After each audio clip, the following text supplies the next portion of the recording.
So hi everyone, welcome back to my channel Filipino Life with Mia.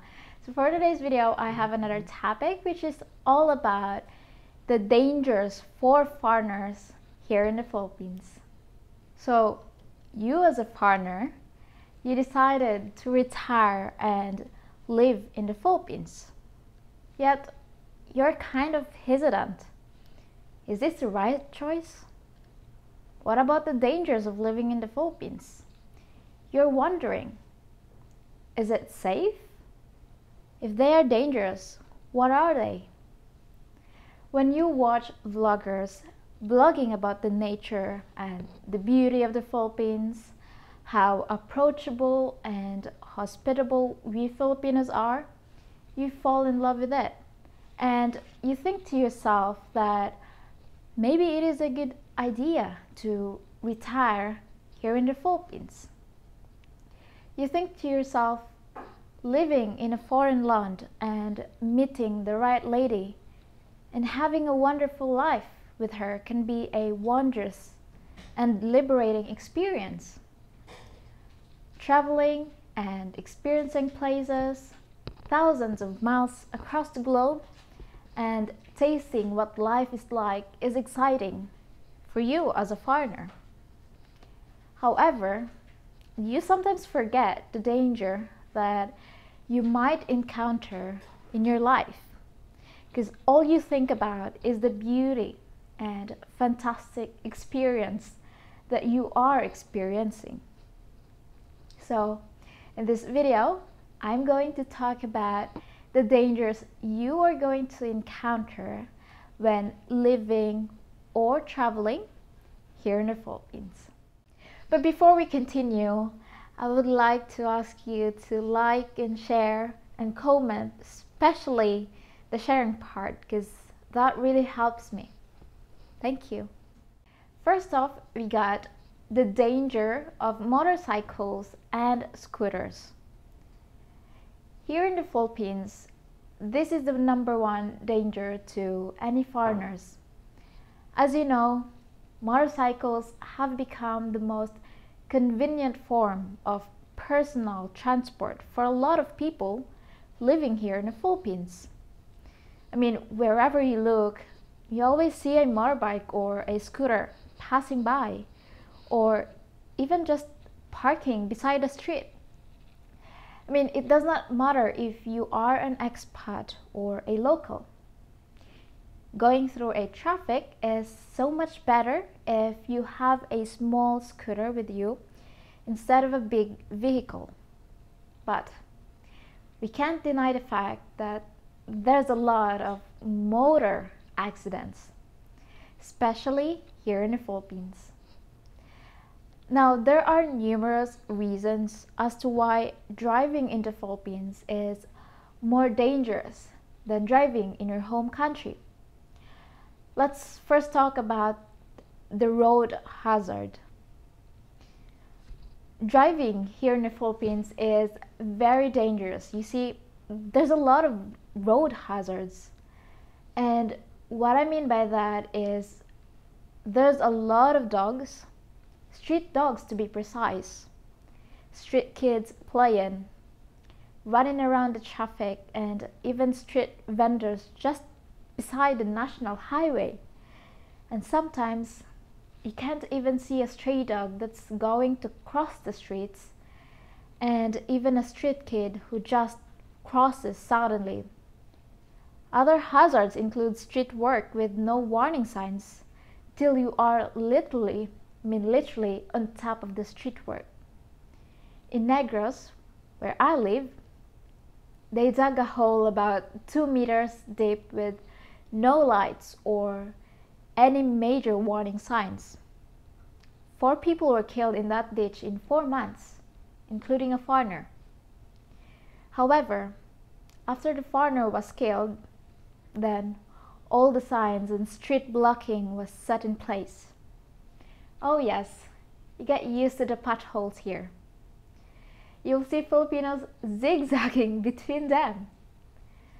I mean, there are also other factors to consider, which are, second one is the Filipino way of Driving.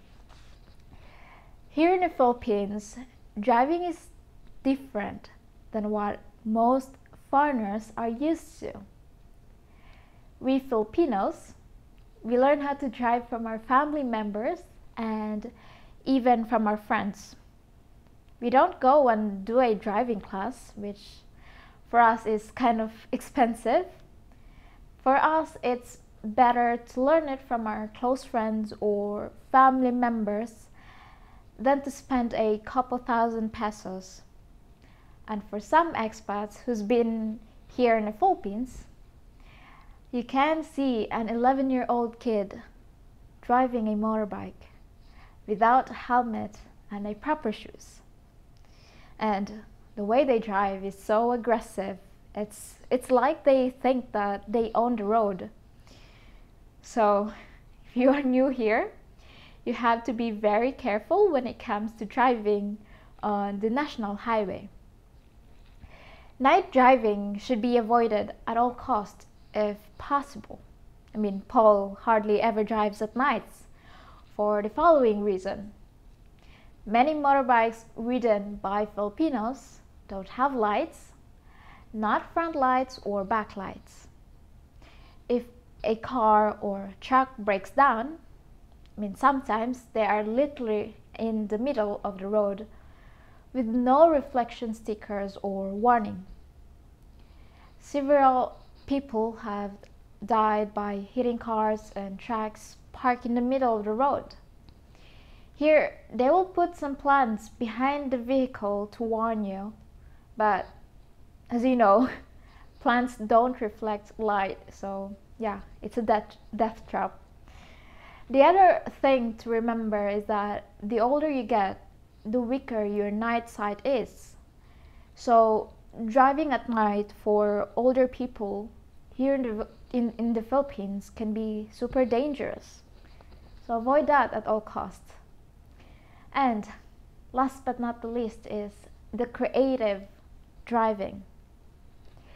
Many smaller cities like outside Manila or Cebu don't have a traffic light or a stop sign. So getting used to the flow of intersection traffic can take some time. Filipino riders are generally more skilled than an expat when it comes to their ability, are generally less safe when driving. Filipinos change lanes without signal light on, driving on the wrong side of the road, driving at a very high speed, and even turning to the left or right without looking at an incoming motorbike or car. And some even stops in the middle of the road while talking to someone he or she knows, and also texting while driving. So you see, when you come to the Philippines and you are thinking about driving, you must learn the way of how Filipinos drive. You have to look at the speed and even try to focus more on the road instead of the girls. I'm just joking, but I mean, seriously, you have to try and understand the unwritten rules of Filipino roads. And the last point is the girls. Okay, admit it. You as a partner are looking for a girl that is compatible with you. I mean, a girl that knows how to take care and is very committed to you. And you think Filipinos are the best. I mean, yes, we are the best. We Filipinos, we have this attitude and beauty that makes us attractive to foreign men.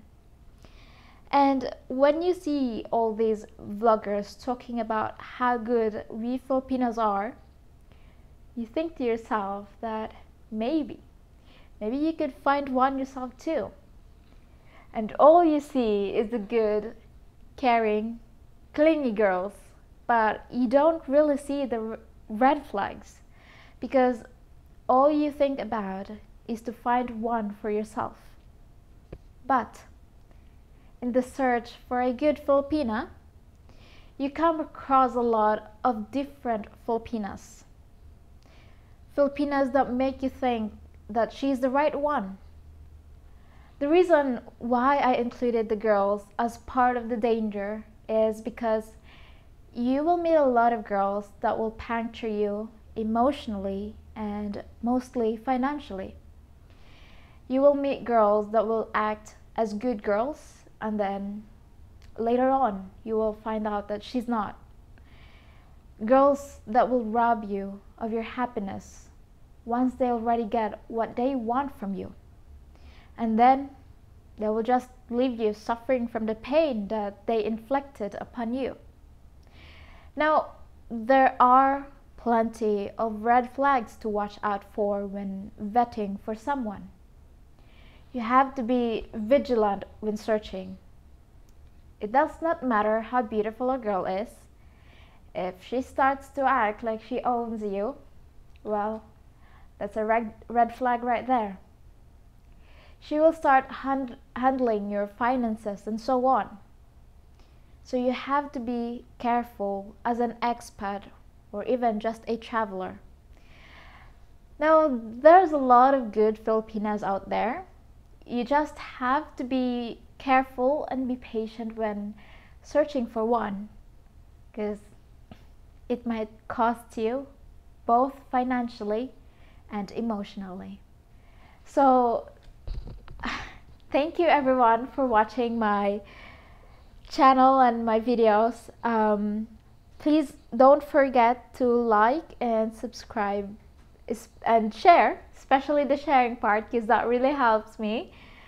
And new video will be coming out soon, and thank you for watching. Stay safe and bye bye.